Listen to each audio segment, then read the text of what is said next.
Hello, my name is Claude Buetner, and I have the honor of being the host for today's 279th CACOR Live presentation. The title is What is and is Not Possible in a Fossil Fuel-Free World. Dr. Patrick Chuang is a professor in the Department of Earth and Planetary Sciences at University of California, Santa Cruz. He is an atmospheric scientist who primarily studies clouds, usually from research aircraft, and their impacts on climate, in addition to more recently doing research on the implications of a green energy transition. He has a BS, a Bachelor of Science in Chemical Engineering from the University of Alberta, and a PhD in Environmental Engineering Science from the California Institute of Technology. A world whose energy mix excludes fossil fuels is highly desirable as it can stabilize climate. Many carbon-free energy sources, such as solar and wind, have the advantage that the fuel is free, as it is present-day sunlight. However, capturing, transforming, transporting, and storing this energy is not free and requires society to invest materials and energy into maintaining this energy infrastructure of, for example, solar panels, a power grid, and batteries, which can be viewed as an overhead on modern society. In this talk, he will explore the material and energy constraints of a fossil fuel-free world, focusing on what these constraints imply for a society that is built upon this foundation. Dr. Chuang, you have the floor. All right, thank you. Thank you for inviting me. I guess we'll just get into it. This is work that an undergraduate actually mostly led, Hamilton McAlonis, and at UC Santa Cruz, and thank a few people who've inspired this, even if they haven't necessarily worked directly with us. They were very helpful to us in thinking about this problem. So I'll do and I think your audience probably understands the current situation fairly well, but I'll just give a very brief sort of introductory uh, section. So a typical American, so I live in the United States right now, even though I'm Canadian, a typical human is about a 100-watt machine, which is roughly 2,000 food calories a day. But a typical American is backed by 100 energy equivalents. So that's 100 watts times 100, which is 10 kilowatts. So the United States is a 10 kilowatt per person society. Um, the European Union on average is a little bit less, is a 4.3 kilowatt per person, and the global mean is sort of inching towards 3 kilowatts per person. Right? So that's just so beyond the food that we eat, these are the fossil fuels and other energy sources that are helping us live our lives. The energy mix, as you probably know, is mostly fossil fuels. There's gasoline, oil, basically, natural gas, coal, and like 20%, and rising slowly is renewable energy and nuclear. All right. The fossil fuels do a lot of things for us. One of them is so the green curve is the world population supported without synthetic fertilizer. And then the red curve is the world population fed by synthetic fertilizer, which includes making fertilizer out of like the Haber-Bosch process, which requires a lot of energy. So something like half the world's population is fed with synthetic fertilizer that requires energy. And this is kind of a fun slide. You might have seen it before, but sort of how much materials each, in this case, American, will use on average over the course of their lifetimes. Right? So the answer is there's a lot of stuff. Right? Cement, copper, iron, zinc, bauxite, for aluminum, coal, etc. So in sort of pictograph format, one way to think about modern society is that you take energy and the raw materials to make the cars and the houses and everything else out of. And that gives you all the things that we want from modern society, like agriculture, manufacturing, buildings, transportation, etc. But we should change this a little bit, right? Because the infrastructure we need to make energy and to get materials costs energy and materials. So we kind of have to subtract this overhead, right? So this is the overhead of energy and materials that is needed to bring energy and materials to modern society. So whatever the difference is between the energy and materials we get and the overhead, when you subtract the overhead, then that the remainder is what modern society lives off of. All right, and then one other thing, this is very simplified. We can go into a little bit more, but like the economy is defined as healthy if and only if it's growing. And there's issues like accumulating waste and mass extinctions, which I'm not going to talk about, but are obviously of great relevance and importance. And then just one other thing is that this idea of economic growth requires the consumption of energy and materials. So here's a essentially a time series. It's not quite, but as global GDP goes up, then energy consumption increases. And energy consumption is correlated with the sort of materials, the amount of stuff we use, measured in mass, which is not a great measure. But basically, the idea is for the economy to be bigger, you need more energy and you need more materials. So if we continue down the road that we're on, you can probably already guess that this is not a great idea. I just went and figured out what the proven reserves of oil, natural gas, and coal are. So this is roughly where we are here. All right. I put in 780 gigatons of reserves, proven reserves of fossil fuels. And so what I did is, okay, the x-axis is total emissions of carbon dioxide, and the y-axis is essentially how much warming we can expect.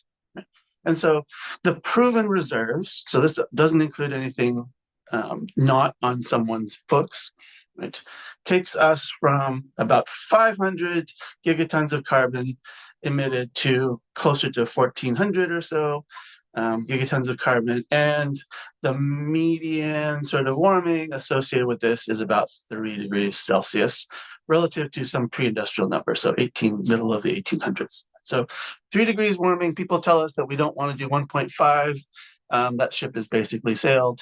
They say we don't want to go below 2, we don't want to exceed 2. That ship is mostly sailed. I think staying below 3 might be about as well as we can do. Anyways, all right. And the other point of this slide is the value presently of these proven reserves is something like $40 trillion. So if you tell these energy companies not to utilize these proven reserves, then you're asking them to forego something on the order of tens of trillions of dollars. So that's what we're facing. All right, we can skip that. All right, so the idea that we have is, of course, lots of people have, is like, let's choose a different road. Let's not go there. That's probably not healthy. But if we choose a different road, let's think about what are the constraints the society has to fit. In other words, let's design our future society to fit within the boundaries that the Earth provides. So that's essentially what we're going to try to do. The first constraint is, I think, just one slide about this, which is we probably need to replace our model of economic growth at all times with something that is not growing exponentially. Because economic growth requires the growth of energy materials, at least I believe that. Not everyone agrees with that, but that is, to me, that seems pretty obvious. And if you agree with that statement, then energy and materials are finite on Earth, and therefore this sort of tells you that economic growth is going to have to stop. So the first thing that we are going to assume in our study is that the economy is now a steady state economy and not a growth economy. It's not really a critical assumption for what we're going to talk about, but that's sort of the framework we're going to work within. Just it makes our math a little bit easier. Right. So the main thing we want to think about are the constraints that material and energy production impose on a society that's free of fossil fuels. So modern society requires materials and energy. How much will be available in a fossil fuel free world?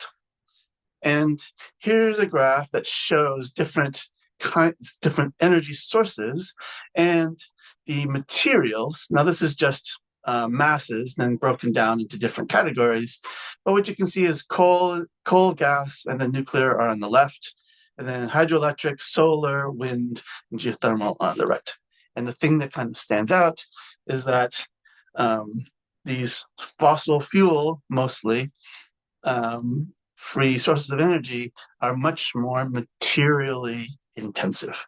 In other words, to generate 1 terawatt up here, top left, 1 terawatt of energy takes a heck of a lot more materials if you do it with solar or wind or even geothermal or hydroelectric.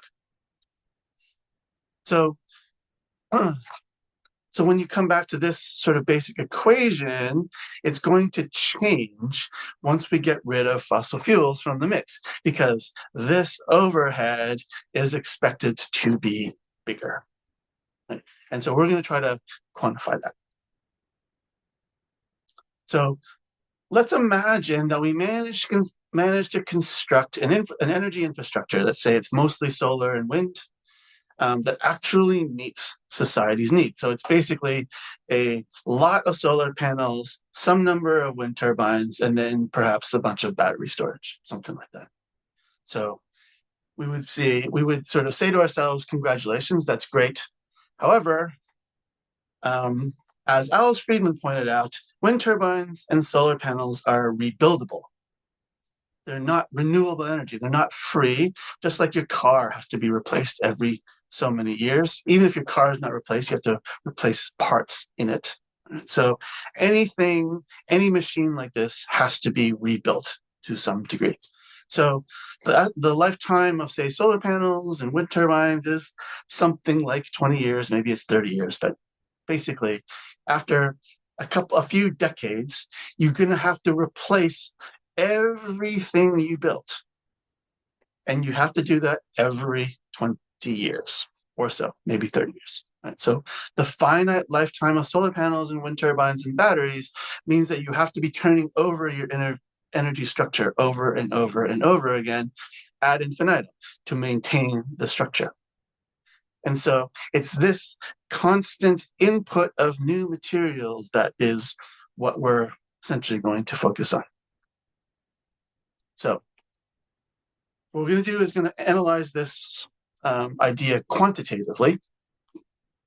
And so the framework kind of looks like this. So we have some sort of gross income. So you can think of like a company that has some gross income of dollars, and then there's like the overhead associated with the lights and their salaries of people and the transportation vehicles and whatever else the overhead costs your company might have, right? In this case, the gross income for society is energy. You're going to have to subtract a certain amount of overhead that we're used to get the energy, and then the net profit essentially is what modern society lives on. So it kind of looks like this. So the gross energy income is basically how much energy is this infrastructure delivering, right? Solar panels and wind. And then the overhead is basically the energy costs of maintaining this by rebuilding it every 20 years or 30 years, something like that. Right? And then the difference, the remaining, is the net profit, which we use for society.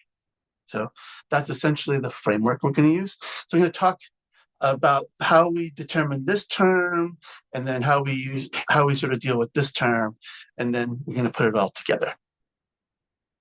So the first piece of the puzzle is sort of net profit. And so the net profit that we want to generate, right, is specified by various scenarios.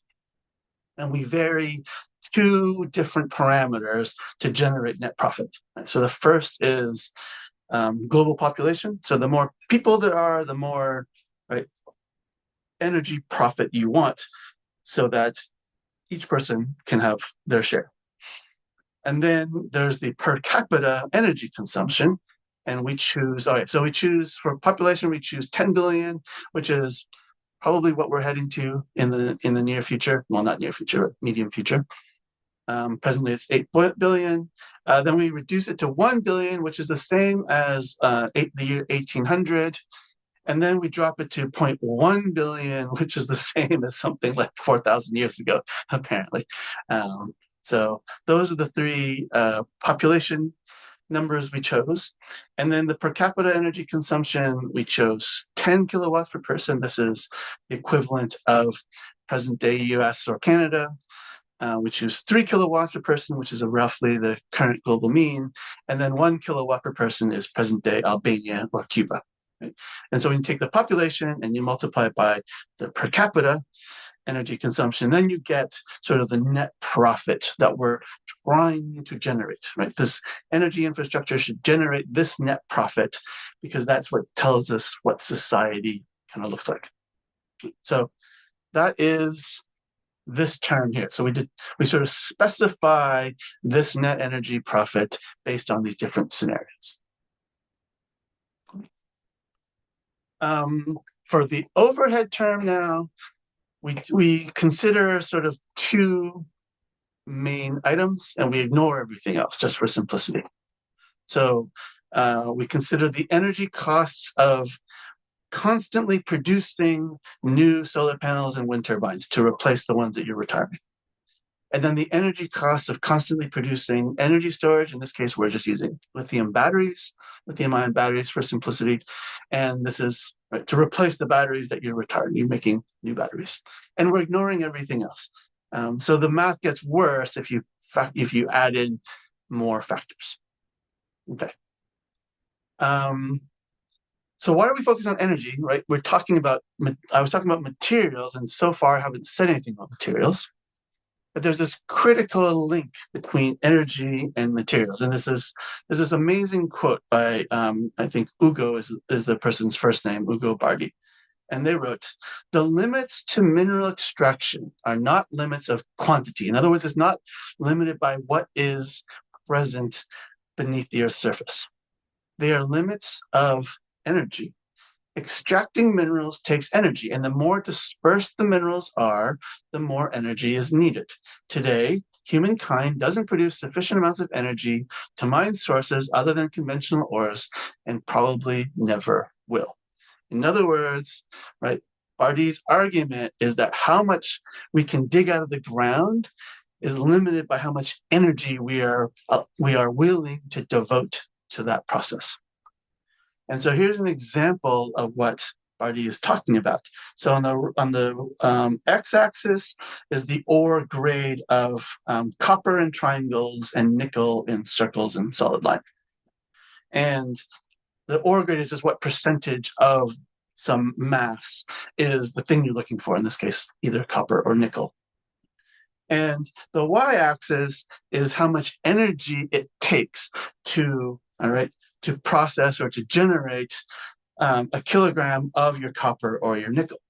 And the idea is as the copper or the nickel is more dilute, that's the lower ore grades, right, then the energy it takes to get to that copper or get that nickel goes up. And it goes up rapidly. Right? Once the ore grade drops below like about 1%, we're talking about pretty large increases. This increase in energy is due to mainly two factors. One is that you just need to get a kilogram of copper as the ore grade goes down, you just have to dig up more rock. And then the second is that you have to grind that rock. It turns out that as the copper is more dilute, it's found in smaller inclusions. And so you actually have to grind that rock to a finer dust in order to expose the copper to like the leaching liquid that will draw that copper out of the solid phase. And both of these things then require more and more energy as you go to smaller and smaller inclusions that are less and less common. And this is not sort of a fantasy. This is what is actually happening, that ore quality of, for example, copper is decreasing with time. And this makes sense. We went after the lowest hanging fruit, the easiest copper to mine that was energetically most favorable way back in the early 1900s. All right. And as we run out of the best mines, we're going to sort of more and more marginal mines. And it turns out that these are copper discoveries in these bars. And then the green curve is the exploration budget. And so what's happening is that starting, I don't know, 15 or so years ago, we started putting a lot, or 20 years ago, we started putting more and more money into exploring, trying to find new copper, but the discoveries are down. So we really are sort of starting to run out of good ore. Energy storage, we will talk about a little bit, and Simon Michaud estimates about 4 weeks of energy storage is needed to match the reliability of the current grid. Now, we might not want the reliability of the current grid because it'll be cheaper, which is a reasonable statement, but just for fun, it's like the cost to store a barrel of oil in a large drum is like $1 US, and the same amount of energy stored in batteries is like 200 US. So this is battery storage is tough, not exactly the most efficient way to do it. Okay, so back to our framework. So we're talking about, right? So we talked about we're going to aim for a certain amount of net profit, depending on the scenario. This overhead is basically associated with how much energy is going into getting all the copper and the nickel and the steel and whatever else, iron, right? So this thing here is just how much stuff is needed to rebuild this stuff. And so these two are related. And so what we do is we rewrite this term. Right? This overhead term is just proportional to how big your energy infrastructure is times some overhead ratio. Right? So this is some fraction. So some fraction of this overhead energy income is then diverted into maintaining the solar plus wind plus battery infrastructure. So it's a ratio less than 1. If it's exactly 1, then this and this term are zero, are cancel the other out, and you have 0 over here. So you can't run society. So you want some number that's 0.1 or 0.2 or something like that. 10% or 20% overhead, and then you live on the 90% or 80% profit. So that's our framework. Then you can collect the terms, rewrite it like this. And so then our final equation is actually this. So you specify your net profit. We're going to not really tell you how we do this, but you go through a heck of a lot of work to figure out what this overhead ratio is. All right, this is 2 years of work to compute what this is based on a variety of assumptions. From that, you will derive a certain gross energy income. And then what we do is we translate that gross energy income into a material production rate. So how much copper, so if I need to be replacing solar panels, this many solar panels every year, how much silver do we need? How much copper do we need? How much concrete do we need, et cetera? So that's actually, in the end, how our results will be couched. It'll be couched in how much of each material do we need to produce each year to support this overhead, to support this rebuilding process. So what we're going to do is we're going to compare the required material production rates based on this scenario and our calculated overhead ratio, and we're going to compare it to present day material production rates, just as a benchmark. We use the literature, we go and we figure out how much of different materials are needed for different kinds of, say, solar panels and wind turbines. Right? So this is, again, a bunch of research to get all this and put all this together, but this is an example of the list of things that we're going to analyze. All right, so something like 20, I think in the end, 21 different materials are analyzed. Right? So they include iron, chromium, cobalt, concrete, copper, glass, graphite, lithium, molybdenum, nickel, et cetera, et cetera. Right? So a whole set of stuff that is important to solar plus wind plus batteries. And then there's another thing that is important to the overhead ratio, which is kind of like how optimistic or pessimistic you are about the future of materials. So we have ME, so the E is for energy, and the M is for medium. So I think of this as a middle of the road. And our idea is that, okay, in the middle of the road, the mining energy costs are 3x of today. And that the society recycles about 50% of all materials. So recycling is generally much more energetically efficient or effective compared to getting new copper out of the ground. So LE is low energy, so you can think of this as an optimistic scenario where the mining energy costs are only 50% bigger than they are today, and society recycles 80% of all materials. And then HE is a pessimistic one. Mining energy costs are 6x of today, and society only recycles 20%.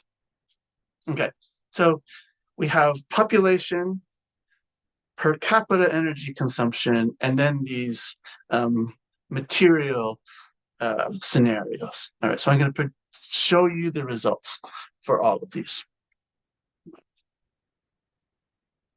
All right, so every single square is the ratio of how much, so let's see, let's start here. So this is for a population of 10 billion people, roughly present day. The left column is for 1 kilowatt per person. The right column is for 10 kilowatts per person. And then within each column, say the 10 kilowatt per person column, we have a low energy, a middle, and a high energy. So if you want to kind of go middle of the road on this one, in each of these columns, that's probably makes sense. And then the color represents the ratio of the material production rate we would need divided by the present day material production rate. So in other words, this purple color here, so that's around this here, so 5, let's say that's the 5, between 5 and 10. So that tells you that in this particular scenario, so 10 kilowatts per person, 10 billion people, middle of the road energy scenario, aluminum would have to be produced somewhere between 5 and 10 times faster or more than in the present day. And the way we're thinking about it is we probably, our assumption is that sort of roughly present day is maybe about as much as we're going to do. It's not going to get easier in the future. So we will think of these as purple things as probably not easily sustained for a long run. And then these light gray colors, these are fractions that are below 1. And so these are, okay, if you only need, let's say, between 10 and 20% of today's, say, cast iron production rate to maintain the energy infrastructure, that's doable. That leaves us, say, between 80 and 90% of today's cast iron production to go into everything else that you need cast iron for society, right? You can't take all the materials and devote it to the energy infrastructure. We need some of the materials for society. So we've basically striped out the boxes that we think are okay. These numbers, right? The amount of cast iron and chromium and concrete and dysprosium, like, okay, in the future, under each of these different scenarios, it looks like the material production rates are below present day enough to be okay. And then the ones that are purple and not striped, right? These are the cases that are probably, by our metric, maybe too high to be sustained. And so for 10 billion people, the answer seems to be there is no way to maintain our energy infrastructure without greatly exceeding the material, what we think of as long-term sustainable production rates for many crucial materials. That's true if we even for, right, this is the global average, even if we drop down to sort of the current day average for Albania or Cuba, we're still in a we're going to still have serious material limitations. Right? If we drop the population to 1 billion, all right, well, if we try to live, if that 1 billion people tries to live like Canadians and Americans, all right, then it looks like we still got a problem. You can see plenty of sort of these red, purplish colors.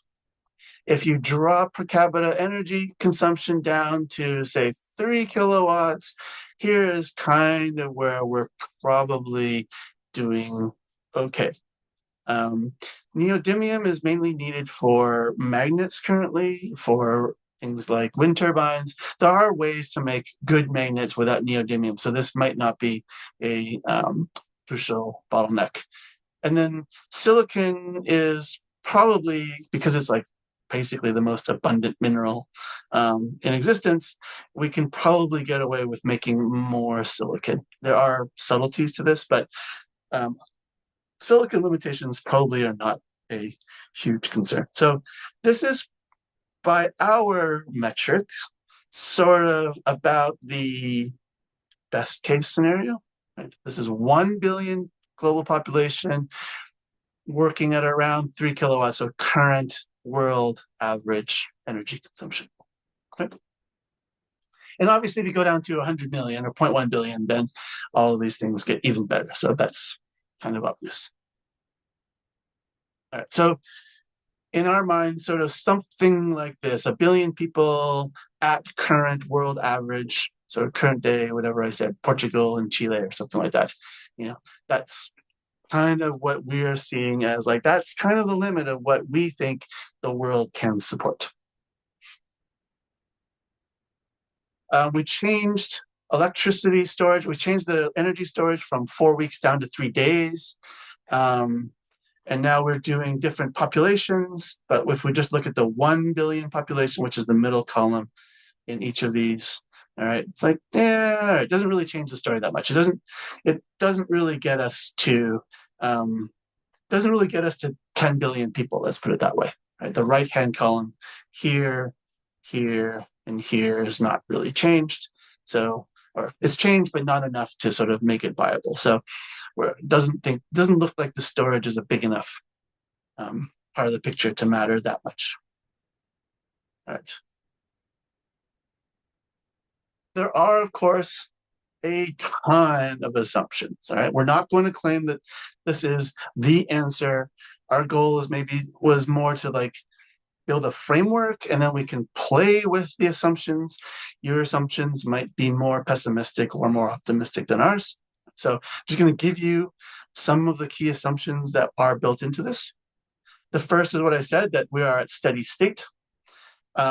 If you ask for growth, then the outlook would be much worse because we're going to need more and more materials and more energy over time.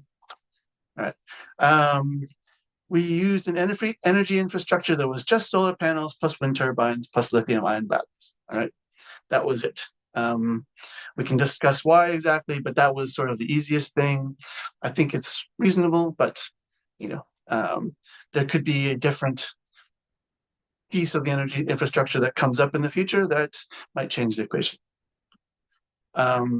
We're assuming the technologies do not become more materially efficient. In other words, you can't build a solar panel with much less silver or things like that.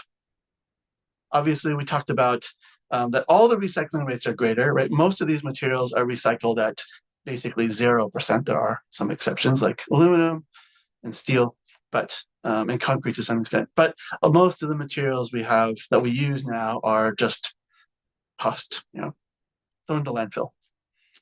And then we have these energetic costs of mining are fixed, which is not really realistic over maybe the long term, but we're sort of thinking of it as sort of a plateau of this number. So those were sort of the main assumptions.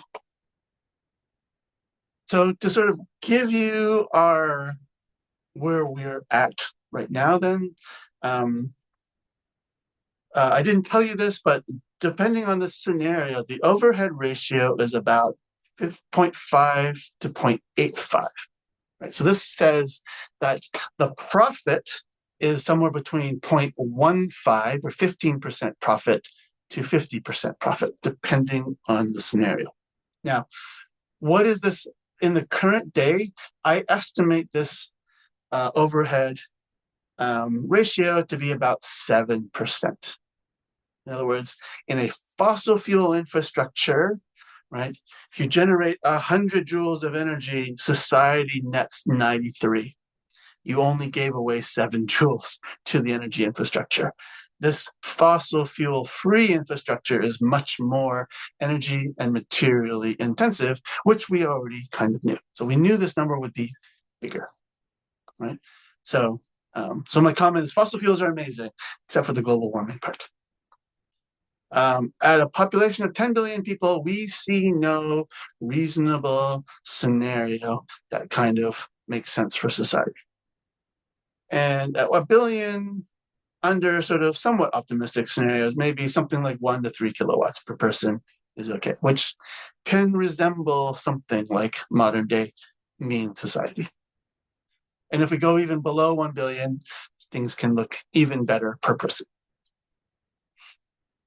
So in our minds so far, these are the destinations that are compatible.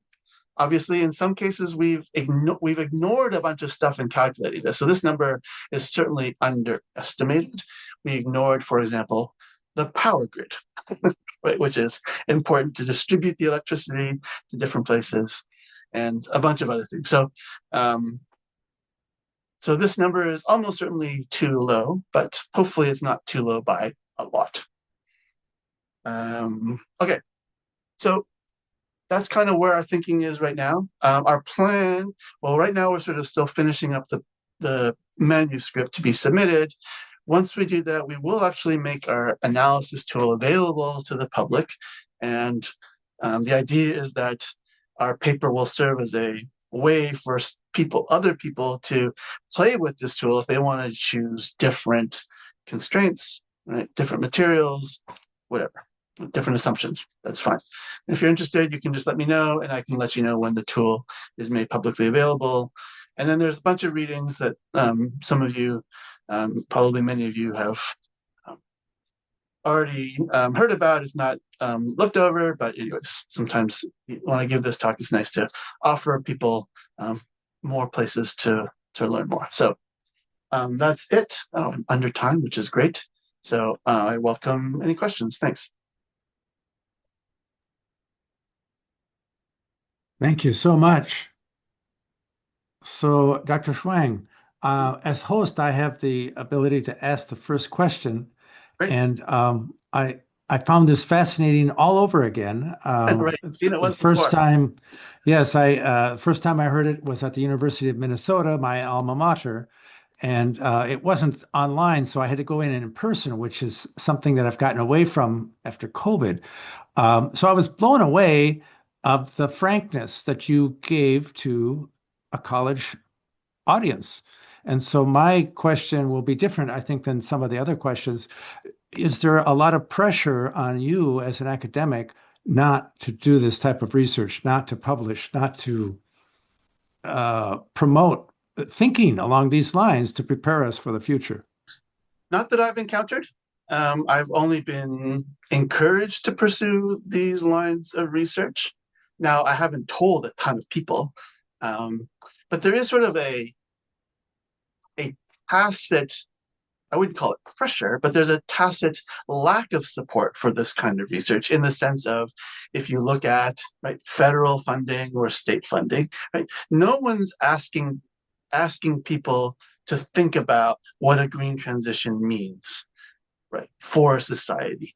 And so by that, and oftentimes our priorities are expressed as opportunities for, grants and things like that. So I would say there's sort of a tacit lack of interest in this question. But unless you bring up the question and tell people there is a question there, then maybe maybe this can kick off a virtuous cycle of like, oh, we need to be thinking about this more. So let's sort of devote some money to this, which would be great because we've been doing this basically on zero, almost $0. Not so true, not entirely. There's been some generous donors that have given us some money to help the undergrad um, pay rent, basically. But beyond that, there's been no sort of active, you know, don't do this kind of thing. And as for being frank, I mean, I just don't know any other way to do it, honestly. I'm not gonna couch it in, funny terms or whatever. I mean, I'm just gonna say what it is. Hopefully, just speak clearly, and people can disagree. That's reasonable as long as you disagree for good reasons. I think that's fine. Okay, thank you so much. That's actually encouraging. And I was remiss, I should be telling people to turn on their camera and their microphone. Letitia Charbonneau, you are on deck, so you can turn on your camera and your mic. And Charles Hall, you can turn your mic on because you have the floor to. It's really a comment, but you're one of the pioneers in some of this research, and I'd like you to maybe talk about that as a comment and maybe turn it into a question. I don't know. Are you there, Charlie? Um, yes, but I can't turn on my video. You have to let me turn on my video. I am not a co-host, but one of the co-hosts will do that in the participants window. There we go. There. Hi. Uh, I thought I thought your analysis was really good, and there's just no argument with it at all. Um, Thank you. I've never met you, but of course I've read many of your papers, and you will be referenced plenty of times in the actual paper. So it's very nice to actually get a chance okay. to talk to you. Well, hi. And my email is chall@esf.edu, and I hope you can connect with me. Okay, I can cool. help you publish this if you want. I am editor of a new journal section, and we are looking for such papers. All right. And if you want to, I'd love to publish this journal. Well, my comment, and, and I don't want to sound snarky, but we did all of this in 1986. A lot of the diagrams we have in our 1986 book and our 1984 science paper, I mean, they're just the same. And we have not moved the Titanic 1 millimeter. Right. And so there was a question about how do I think I think you did a better job than I ever have in summarizing the implications of decreasing mineral quality and all that kind of stuff. And your talk should be given to every freshman in college. And then they should be asked, now what do you want to major in? And so, but I don't know. I don't know how to do that. And I've been trying for 50 years to do this, and I failed. And I think your question is so much more important than most of what we discuss, even in this group, let alone newspapers and so forth. So I don't know how to get the attention of the world on this issue. I've been trying for 50 years and failed for 50 years. And I think we need somebody who's smarter than you and me to help us figure out how to get there. I mean, all I can say is people don't like to hear quote unquote bad news. I don't think that's bad news. It's just the way it is. It's reality news. And I'll stop there. But I thank agree with you. Good job. Thank you. I appreciate that. Yeah, I know we are definitely building on, lots of other stuff that has, as you say, probably been underpublicized. And I guess as someone who is maybe not predisposed to optimism, I do think that I am optimistic about somehow nucleating this, right? So I think it's the sort of thing where, a small group is working on this. Like you said, you've been working on it for 50 years. But I think at some point it can hit a runaway point where it actually starts growing on its own. But you have to go through the part where it's not running away, and you just have to sort of earn every new person into this group. But once you get big enough, I think it'll sort of phase transition and start going in a positive direction. That's the hope, anyways. I can tell you empirically when you get the attention of the world. It's when the price of gasoline goes up. Yeah. But because fracking has come along, which now produces 90% of US oil and gas, without fracking, we'd be up shit creek and we'd get a lot of attention. And I've written an editorial about that, but otherwise people pay no attention to us. Well, the other So thing you is have to wait till the price of gas goes up. it's not necessarily just gas, though, right? It could be the price of copper or rare earths or any of these other things. All of those are important in society, but people think an increase in the price of copper is good because the copper they might own is worth more, or Right. The message that comes out is from economists, not from people who are scared about what an increase in the price of copper means relative to all of these illusions of being able to run our society on electricity. Agreed. Okay, thank you so much. Mike Nickerson, you are on deck. You can turn on your camera and your video. And Letitia Charbonneau, you have the floor. Thank you. It's a pretty straightforward question. Does all of this depend on what economic system we're in? Are there other economic systems where this might not be the case, where things might be a little easier to transfer to renewable energy? I mean, I'm going to sigh because economics is, sort of, Charlie sort of referenced it. There's sort of a very dominant branch of economists who are what Nate Hagen calls energy blind. So they think of like energy as just being some fungible thing that can be substituted for. It's kind of like I can make my bicycle out of aluminum, or I can make it out of, steel. It turns out energy is not that, but in any case, I kind of purposely, for the most part, kept economics out of this, right? So we're trying to skip. If you think of the economic system as a way of distributing energy and materials to people, we're just working in global totals and averages. So we have no sort of statement or viewpoint about how it is you choose to allocate, the minerals or the materials around. Now, I'm Canadian, so I kind of have a much more egalitarian view of how this must be done, but I accept that there are other views on how this could be done. But we purposely work in averages to avoid the idea of inequities or how you're going to choose things are being distributed around. But these are more like global constraints. So I don't think the economic system changes the global constraints. It just changes how you work within those global constraints. Thank you. But you should talk to much smarter economists than me, or people who know much more about this. So, yeah, I try to avoid economics as much as possible. Okay, so Max Wilbur, you are on deck. You can turn on your camera and your mic. And Mike Nickerson, you have the floor. Thank you.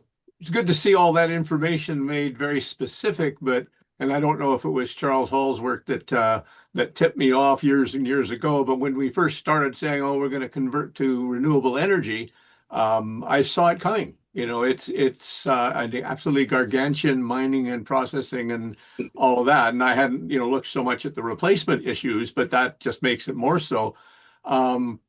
To transform from a fossil fuel to a renewable energy system is a huge, huge task without the problems of resource supplies. Is it huger than shifting the cultural phenomena?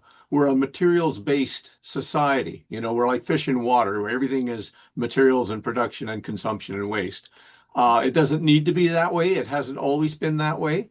What we're trying to do is help something that any individual can do. Like to do a renewable energy system, you need a lot of capital. Not everybody's got that, but anybody can look at the idea of more fun, less stuff. And with fun, what we're saying is these are the things you can do with life. You're relating with people, learning stuff, appreciating the world, sport, music, dance. All of that thing costs nothing more than the food that it takes to keep you alive. Shelter can be set up and managed in a way that can be maintained. And if we have, seek our fulfillment in what we can do with life, then we can bring the material and energy consumption way down. I'm wondering if you see any possibilities for promoting something like more fun, less stuff. Absolutely. I mean, I think that would be great. I agree with you that our happiness or the fulfillment in life is, not strongly correlated with materials and energy. There's lots of studies that show like as long as you have sort of enough for shelter and food and the basics, then the marginal benefit of more energy doesn't really do a whole lot for you. So I think that's certainly true.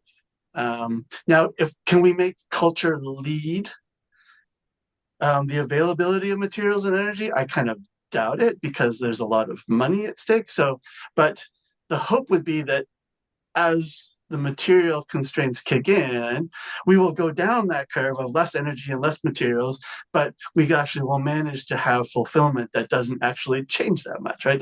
That's kind of that's kind of how I would think about it, is in the reverse is, hey, this other world actually won't be that bad. So, but it's going to be, at least in my opinion, it's kind of where we're headed anyways. Whether or not you can sort of, whether or not you can egg it on actively, or whether or not it's just going to follow when the planet tells you we can't do this anymore, and then we go down that curve involuntarily. Whatever it is, but I think that is sort of the silver lining, or the positive view of the future is, hey, this stuff actually in some ways doesn't matter that much as long as we have some amount of it. Because society can be led because we've been sold the consumer ethic. People didn't always seek to have more stuff, but close to $1 trillion a year is telling us you need things to be happy. So, if the advertising voice went silent, what would people want? And you'd have an inclination to go more for the satisfaction you get from living. And like you say, I like the image of that staying afloat while this other stuff sort of diminishes. The more that people hear or think that is an option that they can cultivate themselves, the more robust that floating portion will be as the times get hard. And yeah, it's the hard times that are going to make the big changes, but the groundwork is well prepared, or could be well prepared. Agreed. So tell your students, more fun, less stuff. Yeah, I like it. Great. Thank you. Thank you. Thank you both. D. Neil Jones, you can turn on your camera and your mic. You are on deck. And Max Wilbert has the floor. And Max has been one of our speakers, by the way, Patrick. Yeah, great to be back. Dr. Chuang, fascinating talk. Thanks for sharing this. I wrote a book called Bright Green Lies, which I'm not a scientist, but science communicator, was trained as a science journalist, and so did a lot of research for that book, coming to similar conclusions as your work does in part. And there are two things. One is I just want to confirm. I want you to summarize your conclusions one more time. And I know you said there was a lot of assumptions involved in this, the no growth. Obviously, there's a lot of fudge factor in the numbers that you mentioned to get to the results that you got. But just to make sure I'm getting it, you're saying that basically sustaining a modern industrial economy using world average per capita energy consumption with renewable energy sources is likely only to be possible with a global population of 1 billion and steady state economy. That's the first part, because it's just like you put that together. It's like, okay, that's pretty clear. And the other thing that I want you to comment on, and I realize this is not in the scope of this particular paper in your research, but I'm thinking about there are roughly 1 billion people in the world who don't have access to electricity. Agreed. There are the power dynamics that are embedded in this. And I'm asking about this because, for example, I've been involved in fighting the fossil fuel industry in activist movements, recognizing global warming and the costs associated with the fossil fuel use that we have now. And then also in more recent years, pushing back against, for example, lithium mining in northern Nevada, recognizing that not only are there similar quote unquote externalities, the habitat destruction, the pollution, exploitation of labor, so on and so on, but also it's sustaining this mythology of a green sustainable energy transition that and that mythology in itself is incredibly dangerous, right? It's causing people to invest further into perhaps an industrial way of life that maybe what your research is showing is that this path is essentially bankrupt. There may be a very slim window, right? Bill Reese talked about through the eye of the needle, right, in his paper on this topic. So I'm just wondering if you can comment on that. I mean, so is the question, if I want to summarize your question, is it how feasible is it that we can get to 1 billion people at 3 kilowatts per person? Is that sort of what you want me to answer? Yeah, or well, first I was hoping that you could just summarize one more time no, you what got it right. the Yes. findings there. Yep. Yeah. Modern society is only reasonable at about a billion people, population globally, at 3 kilowatts per person, which is about global average, if we run our energy infrastructure off of solar plus wind plus batteries. That is correct. Okay. And then again, the second part being if you can comment on sort of the justice implications of your research and the broader political implications in regards to the fantasy, as I called it, around green technologies as sort of a viable pathway for transitioning the current society as it exists, more or less wholesale, into one that's powered by these energies. Let's see. Well, ethics, I don't think I'm particularly well equipped to deal with that. It comes down to this question that we were talking about just before about economics, right? About the distribution, how you distribute resources amongst the people that are there. So again, I think that there are more ethical ways of doing it and less ethical ways of doing it, but we're not, we don't necessarily know or state what that is. But I think, right, there are a lot of other issues beyond just the global average that matter. And so I think it is very important to consider, what does it mean if we're at 1 billion people?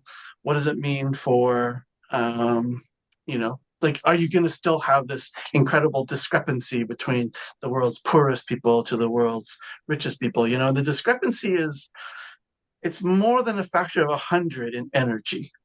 Right, in energy per capita. So the poorest countries are like down in the 200 something, like a few hundred watts per person, like 0.1 kilowatts, 0.2, 0.3 kilowatts per person. And the most energy intensive societies are up kind of like 50 kilowatts per person. So that's a span of more than a factor of 100, say 200 or something like that. And so that's sort of right, that's this inequity that we're talking about. Now, would we do the same thing if we were at 1 billion people? Like, I would hope not, but again, that's not for me to necessarily know or say. But ethically, there is a question which you didn't quite ask, but I think a lot of people wonder about. It's like, how do you get to 1 billion people? Let's say we take this very seriously and say, okay, how are you going to get to 1 billion people? Well, the answer is actually we get it to 1 billion people the same way we got from 1 billion to 10 billion people, which is at something like 2 or 3% per year change. Right? It doesn't have to be this, like, we're going to kill off 9 billion people tomorrow, right? Like, that's not how it's going to work. But if you're working at 3% per year population drop, now obviously in a growth economy, that's death, but that's beside the point. But if you're at 3% per year, then your doubling time is just over 20 years, right? And if you're going downwards, if it's a negative 3% per year, then it's a halving time, all right? So at 20, so if you just say, okay, our birth rate has to go from, right, 1.1 something to 0.97 or something, like just like 3% essentially below replacement rate. And we're just above replacement rate right now, right? Then if you're at 3% below replacement, then you will have the population every 20 years. You only need 3 halves to get within sight of a billion people, 60 years, 70 years, 80 years, something like that. And it's not like no one can have kids. It's just, we'll just have to be a little bit down. Letitia asked you on the right. I don't know. I'm not going to tell you how we're going to do it. I'm just saying it doesn't have to be this wholesale crazy change, right? We just have to, the accelerators have to throttle back 10% or something like that, and then we're now in decline. And so I don't think it has to be ethically really difficult. It might not be the easiest, but I don't think it has to be some insane change. So that's sort of an ethical question that people have asked, which you kind of didn't ask, but I'm answering anyways. Thank you. Thank you. Thank Look you forward to both. reading the paper when it comes out. Thank you. Gene Doherty, you are on deck. You can turn on your camera and mic. And D. Neil Jones, you have the floor. Thank you, Patrick. Very, very good talk. Just a couple of comments. Firstly, I'm not sure if people are aware of the results of the Thwaites Glacier drilling this week. It hasn't made mainstream news, but they found there was a 3.1 degrees Celsius of thermal driving force in the water beneath the ground, in the grounding zone there of the Thwaites Glacier. This is extremely bad news. I'm not sure if people are really aware of the global implications of this. It comes back, to what's happening in the Southern Ocean, and I'll be speaking about this in a few more weeks. But these westerly winds are really, really important, and causing problems, huge issues on both the sides of their westward movement. And I think we really need to, really understand what's going on down in the Southern Ocean and Antarctica. The Southern Ocean has really Gaia's mechanism for dealing with the insult that we've created. Unfortunately, the absorbent, the taking up of all the heat gives us a false sense of security. It plays into our, evolutionary mismatch of our brains, and we think everything's all right until it's not. So that was one comment. And the other one, Patrick, you mentioned that you thought there was a marginal return on the energy curve. I actually think it's an inverted U. The more energy that is consumed, the worse things get. And I'll be talking about the algal bloom here in a few weeks, and it's exactly the same situation. When we have prominent upwelling, we get a lot of energy into the system in the form of nutrients. And this creates problems, and we have, lack of feedback and runaway harmful algal blooms taking advantage of energy gradients and driven by the maximum power principle. It's the same thing in human society. So I think we really need to understand about the inverted U of the benefit curve of energy. It's not just a plateau. It actually goes sharply down, and so we really need to move way back in energy and materials consumption. There were my two comments, Patrick. But thanks for the talk. Thank you. Yeah. But the inverted U, yeah, I think that's an interesting perspective and seems plausible to me. I'll have to think more about it, but it does make a certain amount of intuitive sense to me. Okay, thank you so much, both of you. And Ken Johnson, you are on deck. You can turn on your camera and your microphone. And Jean, you have the floor. Thank you very much. And thank you, Patrick, for an interesting talk. I have seen other things fairly similar, especially when it came to the petroleum industry. I know we were doing evaluations of petroleum industry and the really big giant fields found easily years ago, and the cost of exploration going up and so on. So some of the things you were saying there, I'm familiar with that kind of analysis going on. My question, you sort of answered it when you were addressing Max. But the question I had was, did you take into account the time frame needed to make the transition to lower populations when you were doing your calculations? And you had come up with the idea that over 60 years, we might be able to get down to this kind of population level if we had, to 1 billion people.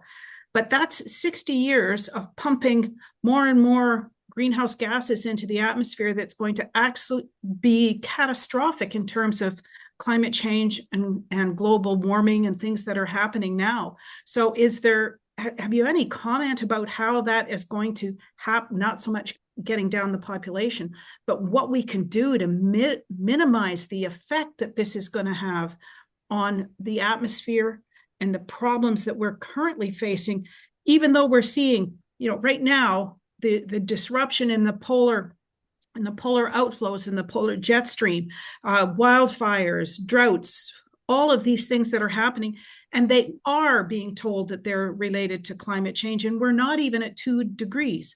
So if people aren't paying attention to climate change now, how the hell are we going to get them to do it 60 years from now? So in some ways, I purposely avoid the idea of, or sort of like thinking about what this means for any transient. One of the reasons I do that is because I think it is a second question. It's a question we ask after we answer the question, where do we want to go? So the kind of dumb analogy that I've got is that we're on this road, and if the potholes are just going to get bigger and there's going to be more trees across it and it's going to get bumpier, the more greenhouse gases we emit, the worse this road is going to get. So we're pretty clear that we're going to have to get off this road. All right. But the problem is you can't just start building another road in some random direction, because it's going to take you somewhere that might not actually be any better than where we are now. It might be differently bad, right? But it might not be actually better. It just might be different, but also bad. So in my mind, the first thing we want to sort of identify is okay, where is our destination in some sense? And destination is a word you can use if you think about steady state. If the world is sort of at steady state-ish, which is, not necessarily all that plausible, but if you sort of think about it as quasi-steady state, then it's sort of a destination. So if we can sort of somehow come up with a destination or a region for the destination that we think of as okay, that actually is a good place to go, then we can think about how we build the road to get there, right? But until we know where we go, if we just start randomly building roads in all sorts of directions and hope like hell that we end up somewhere good, I'm not convinced that is the best strategy. So, and so this thing about building the road towards the destination, that's kind of like the transient, right? But I think we need to first sort of identify what direction we want the road to go in, and then say, okay, now how are we going to do that? So that's kind of my way of avoiding your question by saying a lot of words.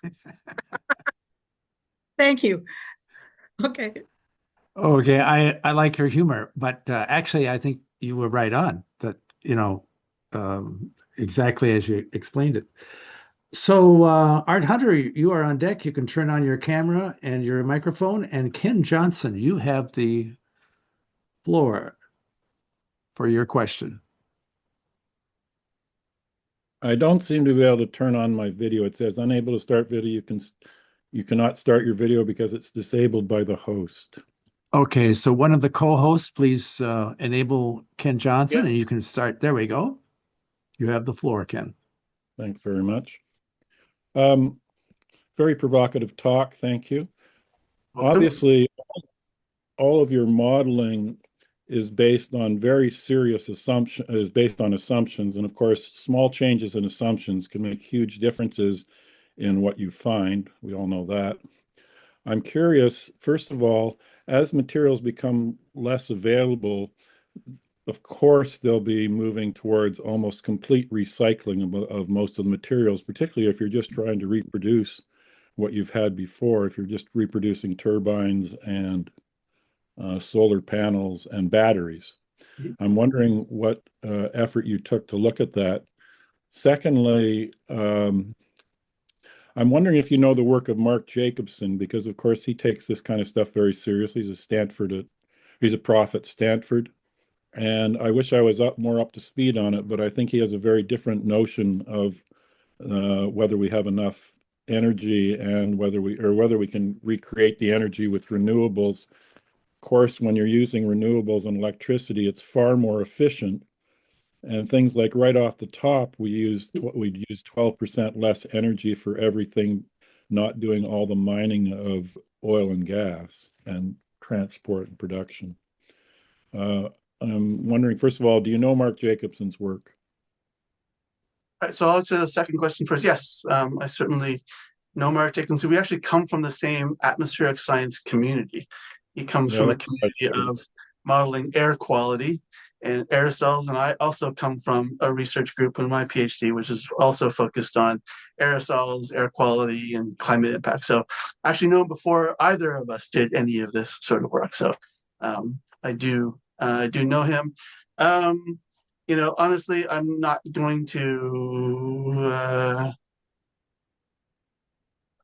I would just say I think you're right that we are not in agreement in terms of prospects for the future. I think one could read the literature and sort of figure out why there's a discrepancy in the conclusions we come to. I would probably naturally say that I think that we're working off a better set of assumptions and analysis than he is, but reasonable minds can differ. So I'm not going to say that he's right or wrong. I'm just going to say our approach is different, and your mileage may vary on what you prefer to sort of believe. Have you considered running your analysis by him for feedback before publishing it? We have considered we will be running our analysis through a lot of people. We'll just leave it at that. I'd highly recommend you run it by him. He's a very serious guy with a tremendous amount of knowledge, has done a tremendous amount of work in the area, as you would know. And then regarding recycling, yes, we certainly looked quite carefully at the recycling literature. Our optimistic scenario where the recycling rates are 80%, that seems to be what people at least now think of as kind of like the physical limit.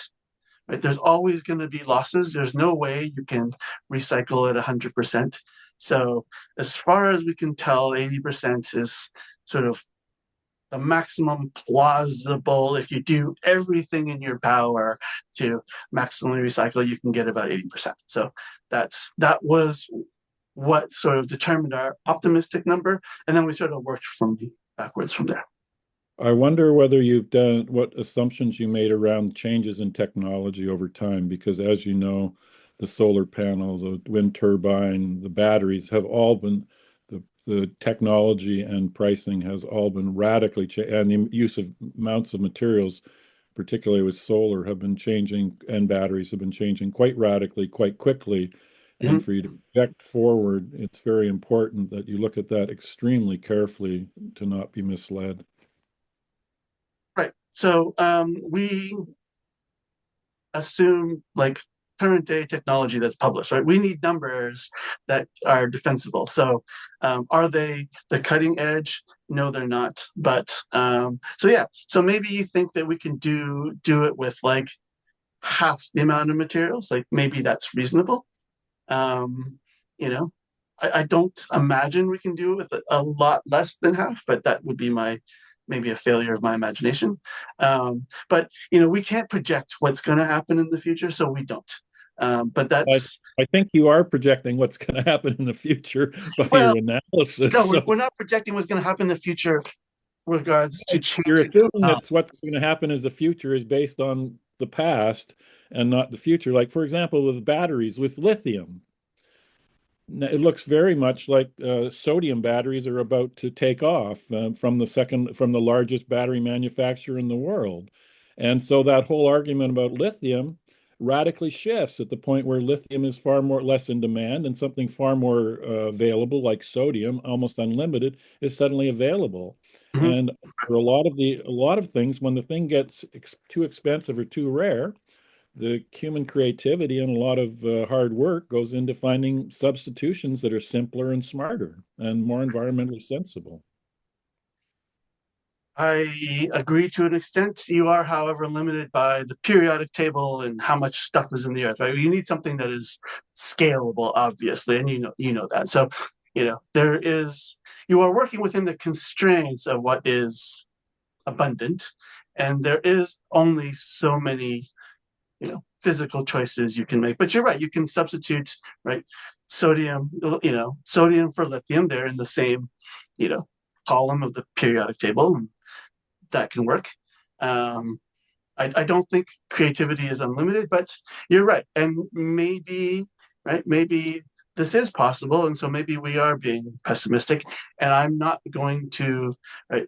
My point again is not to say this is, right, this is definitely, these are definitely the limits. My idea was to introduce the idea and say, hey, if you want to tell your own story about this, then you can say, okay, let's try an optimistic thing where technology changes by some great amount and then play around with it. And, I'm not going to say that my way is better than anybody else's way. So it's just our way. That's all.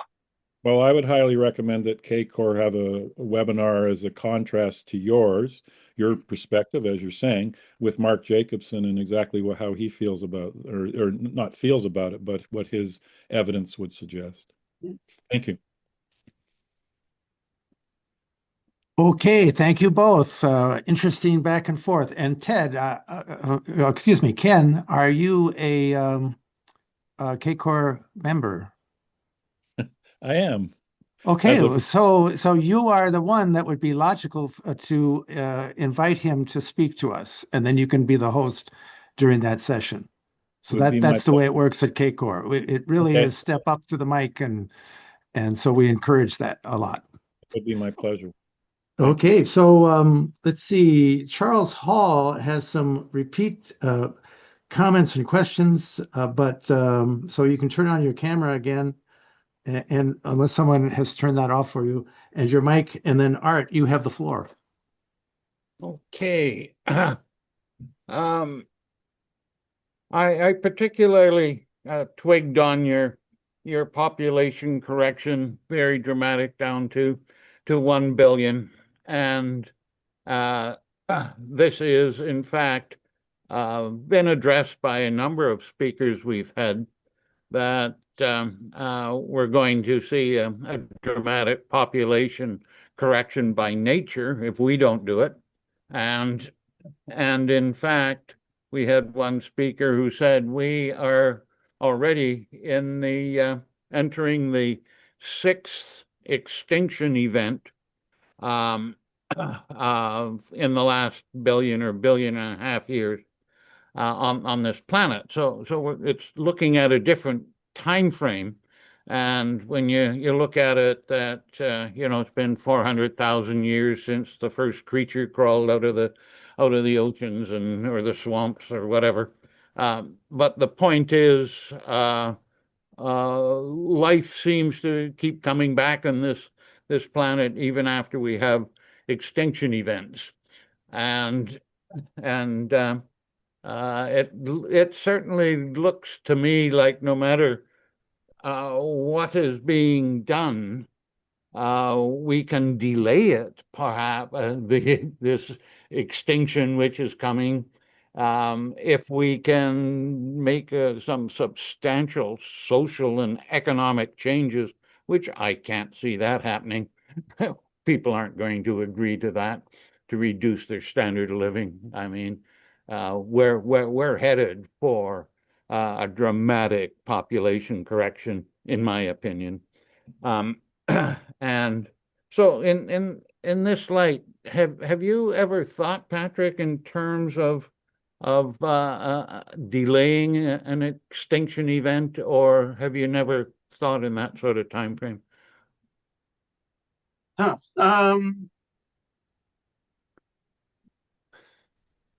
I guess so. The answer to your question is no. I haven't really thought of it like that.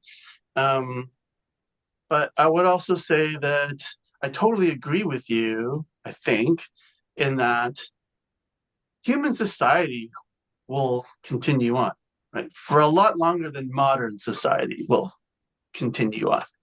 I don't think humans are going to become extinct, but modern society might become extinct. But I think there will always be people around, and so I guess I don't think of it necessarily as an extinction event, as more as a societal transformation event in the long term. So yeah, I don't think humans are at any danger of completely vanishing from the planet. For the better or for the worse, one could argue, but I don't think that is in the cards. But I do think a radical change in how we organize ourselves and what we have available to us could change. Okay, thank you. Thank you both. Okay, we have about 9 more minutes to the recorded 90 minutes for our typical presentation and Q&A. Charlie, if you could limit your multiple questions and comments, which I think are very pertinent, and if you could leave them at 5 minutes, because Letitia has a very interesting ethical question that needs to be discussed, and I think that should be part of a recorded session as well. So, Charlie, can you take the floor and leave a little bit of time? I like the idea of having free debate and so forth. I would like to say that I thought Patrick did a really good job of putting his assumptions out there, and given the order of magnitudes of the sensitivity analysis, then I think that he's got a pretty good case. But of course, science is about putting your information, your assumptions, your data, and so forth up for close scrutiny, and then let's see if we can get Jacobson. That's good. And then, of course, we should have a chance to respond to that. I'd just like to say that my note is only that I am of the opinion that depletion is more important than climate change, and climate change gets a huge amount of attention and no policy change, essentially. And we get almost none. So I ask the people here, how many people, if I said, what's the most important greenhouse gas to the people here, how many would answer what element or compound? What's the most important greenhouse gas? Carbon. CO2. Pardon me? CO2. Water. Yeah, no, it isn't. It's water vapor. And what do you know about water vapor? Water vapor is 5 times more potent in its total effect than is CO2. And who's talking about that? So I'd like to say, I don't even know. Sure, something's going on climatically, or at least it seems. Will the climate change? Of course, it always has changed. Oh my Are we changing the climate now by putting CO2 in the air? Yes, we are. I say probably, but I don't. I've been studying this damn issue for, 50 years. And I can't say so conclusively because I don't know what CO2 is doing. And it's a more potent greenhouse gas, and nobody's talking about it. So can I answer that question real yeah, quick? Because I am an sure. atmospheric scientist at Yeah, by yeah. trade. I've looked you up. So if you take pre-industrially, the greenhouse effect is about 33 degrees Celsius. All right, so the surface is warmer by about 33 degrees Celsius because of the existence Then of our position from the sun would suggest. exactly. Yep. Roughly 28 degrees of that is water vapor. Okay, so you were right in the sense of where is the warming coming from? It's coming from water vapor. But the question is, what determines how much water vapor there is? And water vapor is a response, essentially, to surface temperature. In other words, so when you ask the question, Yes. what is the most important greenhouse gas, you kind of had to define important. And so the changes in the CO2, while they themselves are not generating necessarily all of the warming, there is the amplification of that by the response of water vapor, which is actually changing the climate. And so it's the coupled carbon dioxide water vapor system, which is actually generating the warming that we are observing, the 1.4 degrees Celsius that we have observed. But what's the driver? And we could talk about that independently. Okay, thank you so much. I appreciate it. And then Letitia, you are going to be our last questioner before I believe Art will be given the thanks. And if not Art, then Jean in that order. So go ahead, Letitia. Thank you. I guess my question goes beyond who's going to have the right to have children. It's, can we trust the richest 1% to treat the planet equitably and save whatever we can? I, for one, don't. I think we have proof of that right now, that we can't trust them and things need to change. I'm an activist, not a scientist, as you can probably tell, and I do look at social justice issues and ethics. And I think that's part of the problem with science. Science has not looked enough at social issues and justice and politics. The two need to be combined a lot more effectively. And I think that's what CACOR is trying to do. I think that's fair. Yeah, I mean, maybe the optimistic view, not always how I conclude, but the optimistic view would be that if the world, let's say, progresses in the direction that, we're sketching, the existing power structures will change dramatically. And so maybe that's an opportunity for us to change all sorts of things. So, one disruption might beget other forms of disruption, which might help with the question of equitable distribution of resources, et cetera. So I'm not convinced that there will be the same kinds of 1% rich people. It's kind of more like the 0.001% rich people, but in any case, so that would be the optimistic view. But yeah, I agree with you. I don't think we're doing a great job now. So can we expect different in the future? I don't know, but maybe there's reason to think that there will be opportunities for change anyways. So I think that's a wonderful way to end. And our future speaker, let's see, Neil Jones. It sounds like he's going to have some interesting things to say in a few weeks. And maybe it's something it's going to take an emergency. I think Bill Reese has made those same predictions. It'll take something catastrophic to get enough people's attention to hit a tipping point where we start taking action. Anyway, that may or may not be a good way to segue. I would argue it's probably going to take a series of those things. Okay, there we go. To actually really start to drum up momentum. But that would be my take. So it's hard to say that Thwaites' collapse would be an opportunity, and yet in some ways it is. So Art will now give you our formal thanks. Okay, Patrick, on behalf of CACOR, I'm really pleased to see you have done such a fabulous job at putting this depletion argument together, and it makes incredible sense.